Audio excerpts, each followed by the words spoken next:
we'll first hand over to Chris and then we'll hand over to Ewan, and then there'll be a Q&A at the end. Feel free to pop any questions in the chat, or you can ask them at the end. So yeah, I'm going to hand over to Chris now. Oh, good afternoon, everyone. Chris Morris, Shoe Social Media. Thanks for the introduction, Fran. I'll get straight in because I know it's meant to be quick and pacey, so I will share my slides. Let's get started. So social media, I think we can all agree, social media, particularly during the pandemic, has really shown its place in the business world. And it's how do we actually use social media in a positive way to actually enhance a brand, to empower staff, and to actually make a business strategy come to life. So I'm going to share some, I suppose, some social media guidelines, make a distinction between guidelines and policy before you and actually goes into what a social media policy looks like. So yeah, I'll crack on. There we go. So very quickly, I won't do a death by 20 minutes on me. I'm going to aim for about 15 minutes of going through this, so I'll literally do 30 seconds on me. I've been running Shoot social media with Rachel for the last 7 years, and my personal passion is all about inspiring others to actually achieve their own greatness. We've been delivering social media strategies across the UK for a wide variety of clients, wealth of experience, and yeah, that's enough about me. How can we help you? So in this session, we're going to look at the difference between social media policy and guidelines, and I'm going to particularly focus on the guidelines section, give you some examples from big brands, what they're doing, so to serve as a bit of a, I suppose, an example of what you could do, point you in the right direction to start thinking about your own guidelines, or perhaps enhance the guidelines you've got so that your staff actually go away and implement a good social media strategy. People are dropping in, great, thank you. So let's start at the top. So every business really has a business plan where it's written down, formalized on the back of a SIG packet or wherever it is, they've got a plan. Part of that plan, you've got a marketing plan. In the marketing plan, you really should have a social media strategy. And in that part of that strategy, you're going to have social media policy, guidelines, rules, expectations. And really, your social media guidelines sits as part of that plan. It should dovetail that and really give your employees and the people using social media within the business the chance and the opportunity to really use social media as a tool for success. It's not always about getting things right, wrong. It's about learning from the opportunities that come up from mistakes as well with the guidelines. So slight difference in terms of terminology. So social media policy is a comprehensive document. It's the thing most people think about, the document behind it, the business that protects the business, built for the business to protect the business. Ewan will talk more about that. It's over to Ewan. From my perspective, the guidelines there are for their employee. They're there for the people actually using the social media. They're meant to empower, to implement, to really help the brand grow and meet those business goals. So your guidelines really should be practical, they should be instructive, and serve as a bit of a guidelines, a bit of a manual, a bit of a dummy's guide, if you like, some way of actually implementation so that for the employees is what get at. So social media rules, guidelines, let's take a look at Xerox. This is a cool little video that brings it to life in a different way. Sound probably won't come through, but you don't really need it. It's there, hopefully it does.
Perfect. Switch back to that. So I love that as an example of taking a different tact on what you're probably expecting from guidelines, in that most people, most businesses, most companies will actually write them down. They'll have it as a document that they slide into the policy, they slide into the onboarding, the employee manual. That's great, have the written version, but also, you can think creatively with presenting the guidelines like Zoops have done. So that's something you could consider, how you could make it visual. So you probably picked up in there. So why do we actually need guidelines for business? Social media can be an intimidating place, particularly if you're not used to it, you're a non-digital native, particularly if perhaps you've left university and this is your first job, you can do social media and you're going into to do social media on behalf of a company. It can be quite an intimidating, I can't say that word, an intimidating place for many people. So it's how do you give them the support and encouragement to actually empower them to go off and be a brand ambassador? What tools could they use? What tools should they use? Are they using scheduling tools? Should they be saying this word? What kind of hashtags should they be using? All this is the kind of information you will include in your guidelines. So what to include? So I've done a bit of an audit. I've done a bit of a look across some of the big brands, looked at our own guidelines, and I've summarized it in some kind of guidelines for you, some guidelines for guidelines, for creating your own guidelines. First step I think is important is actually to ask your employees, the people who are actually using social media, if you're a one-man band or a one-person band and it's you, what is the best practice from your competitors? That might be a starting point. If you're a bigger team, you might ask your colleagues, you might ask your peers, how should we as a brand, as a business, as a company be using social media correctly? Link it back to your marketing plan and your business goals if possible, but start with a simple conversation. What do you think about social media? What are things like new tools like Clubhouse, TikTok? What about Snapchat? Which channels should we be using? Start with that kind of conversation, and then you can go from there. This one seems obvious. Which actual social media platforms are we on? Which social media platforms is our target audience on? Which social media platforms do we want to spend more of our time and effort on? Because each platform, really, you could spend your entire life getting sucked into almost a black hole in any social media platform. So it's identifying, I suppose, which platforms you want to use and engage on. So Blacks, for example, they're brilliant at using Twitter. They've got Instagram. They've got LinkedIn. They focus most of their efforts there. Chris, the managing partner there, has a podcast on Spotify as well. So it's just thinking about where you actually want to spend your time and which platforms they are. Make it obvious, because not everybody knows which social channels you are on. Disclosure and transparency. So like the guys said in the Xerox video, it's if you've got an opinion and you are using a company account, you can have your own say, have your own opinion, share your own ideas, but do just put a little disclaimer in there. In my humble opinion, all my opinions are my own, something like that. Particularly if you're using Twitter, you could put like your bio as well. So it's being open that, well, although I work for the company, my views aren't necessarily that of the company itself. Privacy, this stands to reason. I think a lot of this has come out in recent years, things like GDPR, making sure you're very conscious with what you share online, making sure you don't give away confidential information about your colleagues. For example, if you're going on holiday or you're taking a team away, try not to share that information online. So that could be used in bad intent from cyber hackers and social engineering, that kind of stuff. Which leads me nicely into cyber safety. We haven't got time for this video, but I would recommend you do a quick YouTube on this one. Amazing Mind Reader reveals his gift. Good little 2-minute video, but essentially it's how people can use social media in a negative way, but you as a business and the user of social media on behalf of the business, keeping it safe, keeping it simple, including in your guidelines, your social media passwords, guides for passwords, making sure you've got, security built into that as well. So definitely make sure you're talking to your employees and have that conversation about things like, I suppose, the impact of remote working or hybrid working. If they're using laptops at home and doing company work on their own laptop, are they secure? I can see that being a big problem in the future with people working from home. Are they secure? Are passwords safe?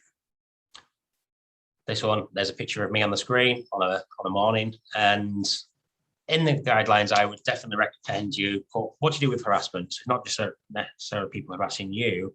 It's about what about how people communicate internally. So you might have staff, you might have internal groups, you might have WhatsApp, you might have messenger groups, you might have internal comms groups popping up. It's what do you do in a situation where people might feel excluded or banter kind of over crosses the line and it's not quite on brand and what they should be saying. So it's having those guidelines and information. Well, where do I go if I feel harassed? What do I do? Who do I speak to in HR? Yeah. And what do you do? Obviously, if you get things like experienced trolls online and people are bad-mouthing the brand, what do I actually do? How do I handle that problem as well? Inclusivity is a massive on social media. It's all about people's choice. And I suppose when you're reflecting on your own guidelines, it's about making sure that the use of language on your social media is inclusive. So gender neutral pronoun, kind of stuff, making sure hashtags are considered. I've got a good example, but it's probably beyond the time we've got today of that. So do consider your hashtags. If there are key hashtags your business wants to use, put them in there as well.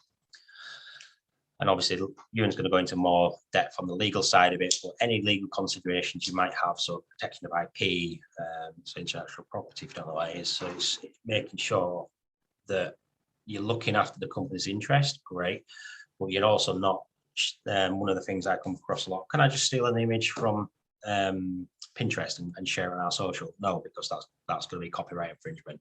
So it's about considering, well, what is the best practice? Where do I get our images from? Where do I go for the help? So it's merely considering your legal considerations as well.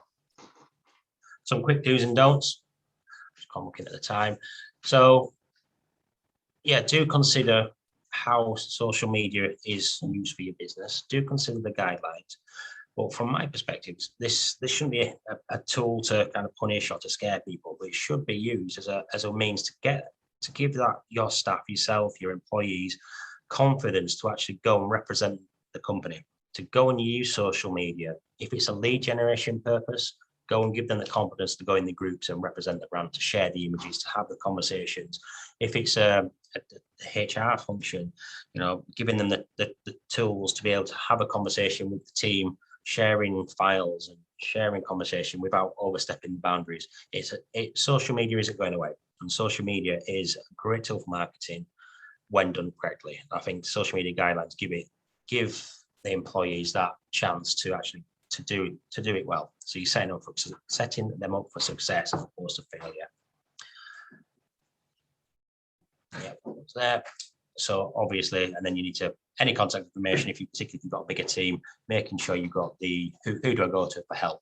If I've got a problem, if I need some information on the guidelines, who do I go to? So very quickly, I'll pick one of these. I like the orange one. I mean, these are all public available, so I'm not sharing anything confidential here. These are all on their own websites. I personally like the orange one. You probably tell from the video, from the animation, and this one as another good example is it's very visual. So I'm not just a black and white in a Word document. It's actually bringing it to life. So it actually means something to the staff, to your employees, and to yourself. So you can just do a quick Google. I'll share the slides after if you want the actual direct links to have a look at what the big brands doing. What are they actually doing in their social media? What tips are they including? Well, actually, that's a good idea. What about that? Can I put that into my own guidelines and my own practice? I haven't thought about that idea. Great. So, like I said, they could be things like passwords, usernames. So it's guidance. It's how do we help our social media experts, our social media team get the best out of each platform. So this one's my favorite example of all the ones I looked at is this orange one actually. So you can do a quick Google search, or you can obviously click straight through from these slides when we share them afterwards. So I'll start to wrap up because I'm conscious of time. So I love this quote, and you don't learn to walk by following rules, you learn by doing and falling over. So in other words, you're going to make mistakes on your journey of social media. You're not always going to get it right, but by having the guidelines, you're going to give people the best possible chance to support business goals, the marketing plan, the HR strategy, the sales strategy. You're going to give people the best chance. And if they make mistakes happens, okay, they will happen. It's how do you deal with them? Obviously, that's where the policy might come in to support that. There's my information. I think Fran's dropped some links in there. And if you've got any questions, drop them in chat. We'll pick them up at the end. I'm going to hand over to you now. And thank you very much. Right. Thanks very much indeed, Chris. I'll just share my screen. And Chris, I'll rely on you to tell me if you can see that.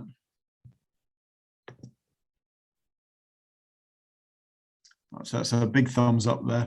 Just before I start, I'm conscious that there's a few people who've arrived during the Chris's presentation. Just to say that if you do have any questions as we're going, as Fran mentioned right at the start, please do feel free to put them in the chat, or there will be time at the end to ask. Now, in terms of what I'm going to be talking about today, well, first of all, a bit about me. I'm a partner in the employment law team at Blacks and have considerable experience with advising employers and employees on the employment law pitfalls associated with the use of social media, preparing employment documentation aimed at mitigating the risk for businesses, and if it all goes wrong, litigating disputes around these issues in the employment tribunal. Now, on the first slide, you'll see a few observations about why, in our opinion, this is such an important topic. As Chris explained earlier, social media does represent a potentially enormously powerful tool for business. And I don't want what I'm about to say about the risks to imply that as a firm, we think that all employers should stay off social media and or seek to ban their employees from using it, albeit in exceptional circumstances that might be appropriate. We are, as Chris alluded to, ourselves active on social media platforms, including Twitter, LinkedIn, Instagram, and definitely view the medium as a net positive for business.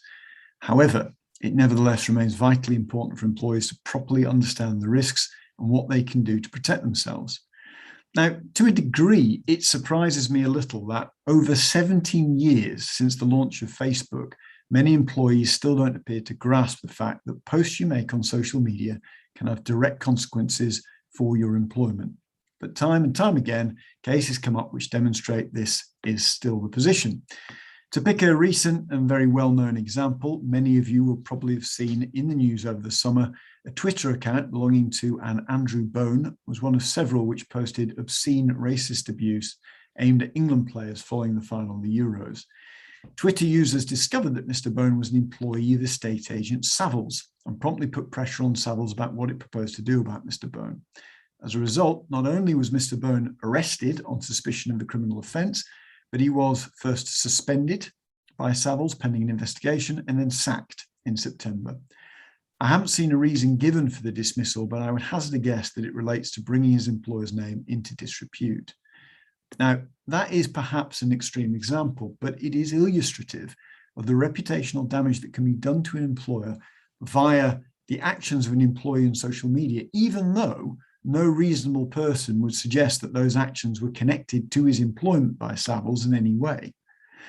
And what I thought I'd use this time to do is to provide examples of different scenarios where employees can and indeed have in the past got themselves and their employers into hot water, and explain what employers can do to protect themselves and minimize the risks.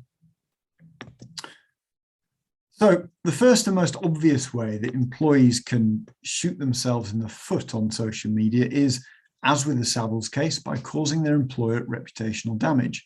And this is illustrated by one of the first big employment law cases relating to social media use, that of Game Retail against Laws back in 2014. Now, Mr. Laws was employed by Game in a role where he was responsible for 100 of their stores. He regularly posted foul-mouthed, disparaging tweets about towns he'd traveled to, which were considered to be potentially offensive. And you'll see some slightly edited versions, quotes up there on the screen. His personal Twitter account was followed by numerous game stores around the country, and as a result of these tweets, he was dismissed for reason of misconduct relating to his use of Twitter.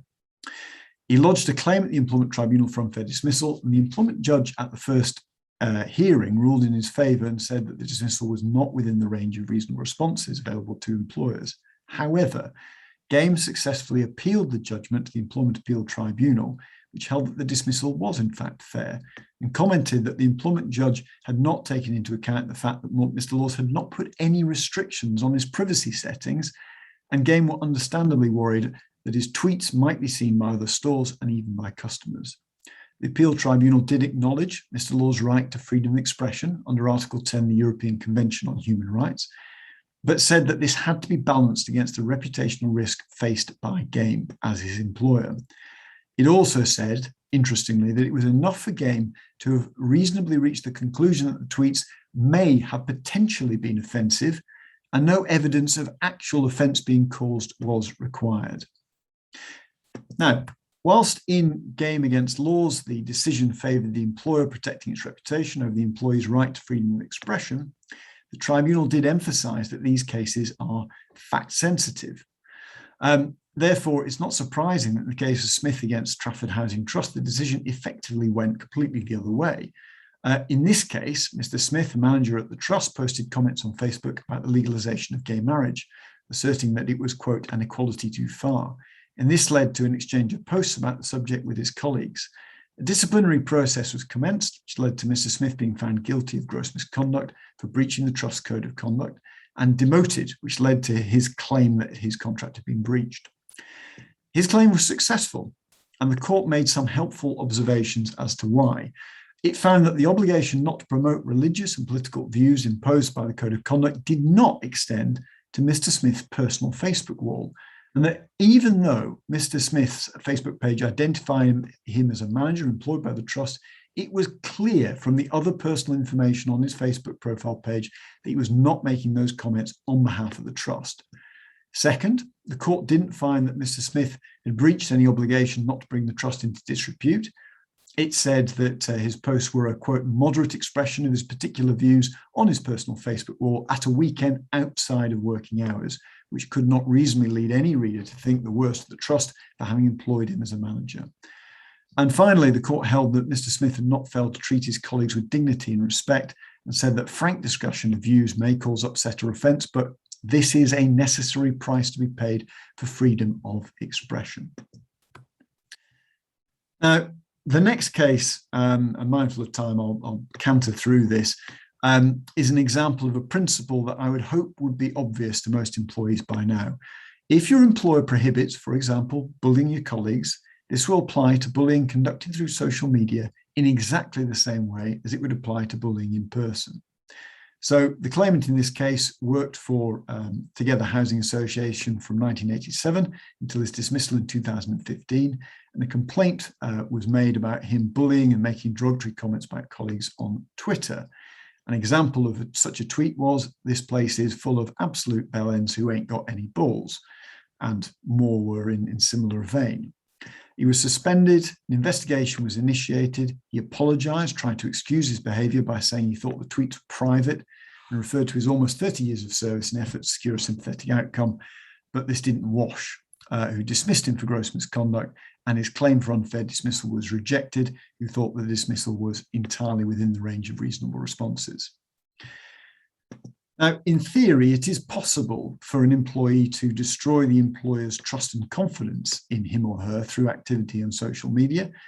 But in the case of Trassler against B&Q, the tribunal found that Mr. Trassler's Facebook page, that his place of work was beyond a bleeping joke and that he would soon be doing some busting, whatever that means, was insufficient evidence of an undermining of trust and confidence, and therefore the dismissal was ruled to be unfair. Now, in addition to reputational damage, employers can also be exposed to potential liability as a consequence of the actions of their employees. So in particular, under the Equality Act 2010, employers are liable for the discriminatory acts of their employees done in the course of their employment, unless they can demonstrate that they took all steps as were reasonably necessary to avoid the employees doing the discriminatory act in question. Now, in the case of Forbes against London Heathrow Airport, Mr. Forbes' colleague posted an image of a doll referred to as a gollywog onto her private Facebook page with the caption, "Let's see how far he can travel before Facebook takes him off." This was shared with Mr. Forbes, who complained. Now, the complaint was upheld and a final written warning was issued. However, when the perpetrator was then moved to work with Mr. Forbes, he brought claims in the Employment Tribunal against Heathrow for harassment, discrimination, and victimisation relating to his race.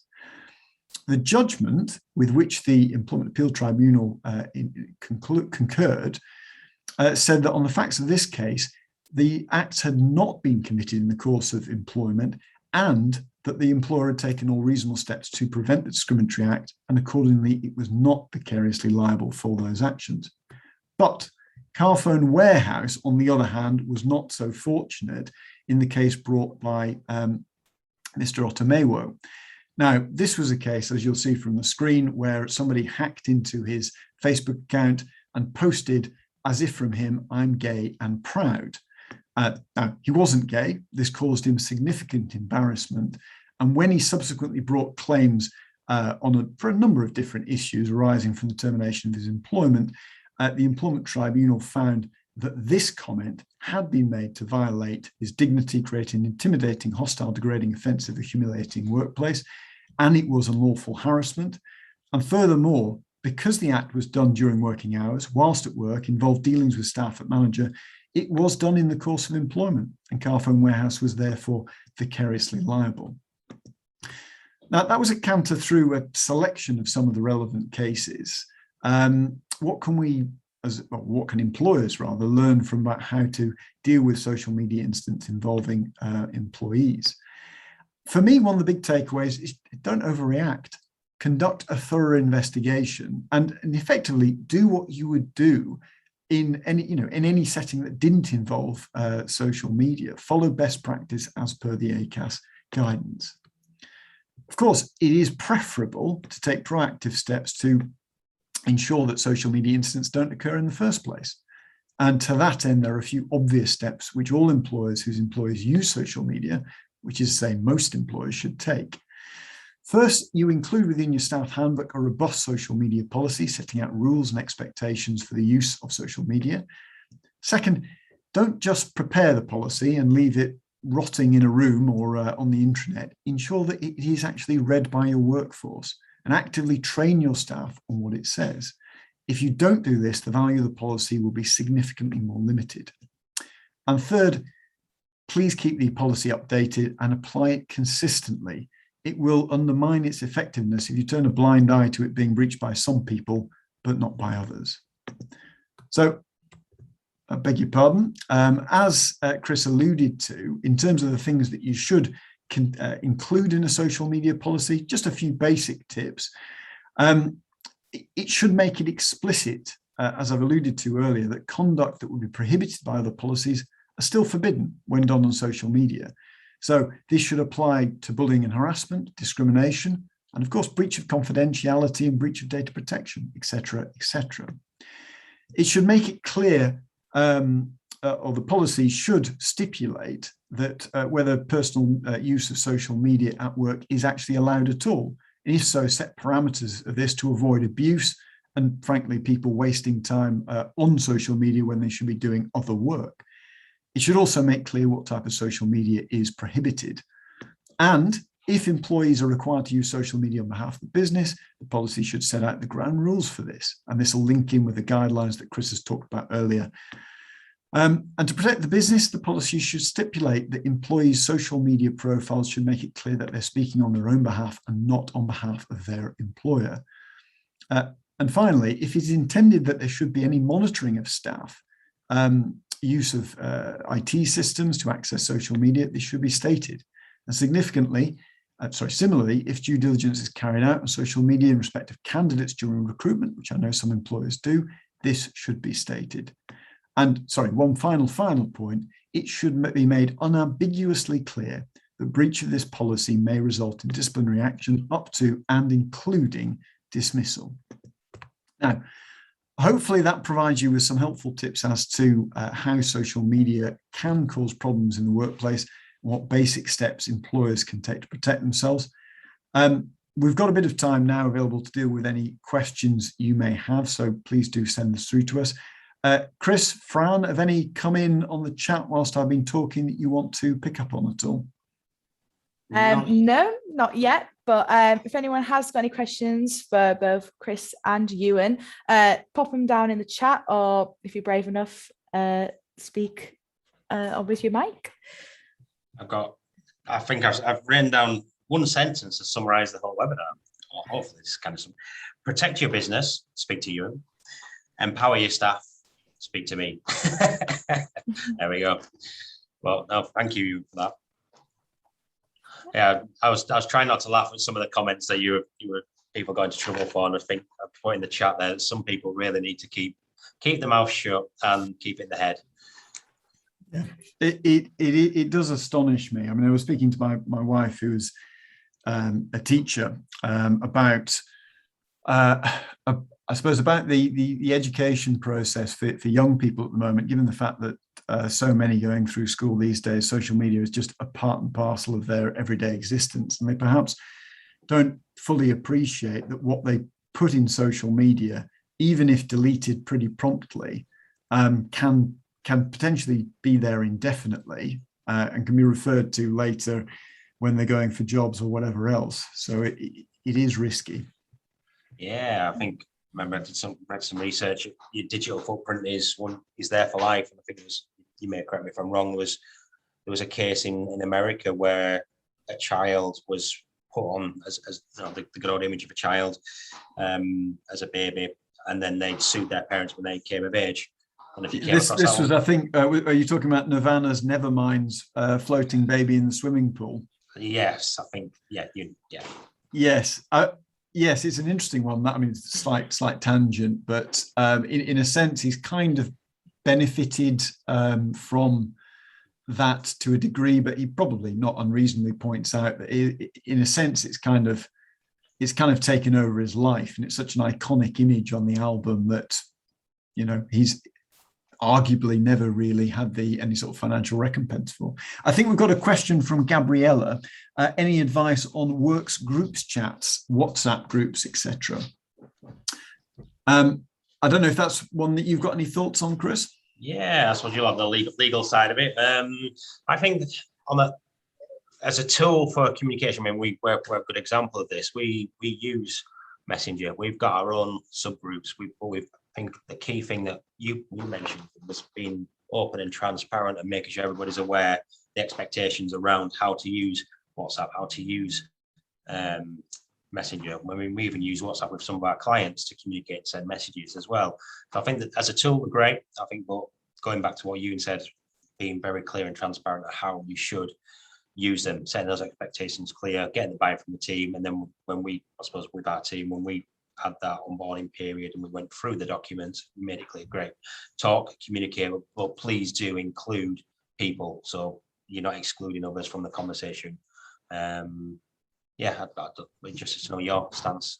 Yeah, I entirely agree with that. I think that they are enormously useful tools, WhatsApp groups, or indeed chats on Teams, or, you know, whatever vehicle you use, a really helpful way of different departments and teams within your business rapidly communicating and sharing ideas. Equally, I've seen cases where people have misused those groups, and invariably things in black and white look 10 times worse, I can tell you. So when you see the transcript of WhatsApp and Teams communications written down in black and white in an employment tribunal hearing bundle, they invariably they can look awful when people just forget that it is still a business setting, and informality is not a problem. But when you start effing and blinding, and you start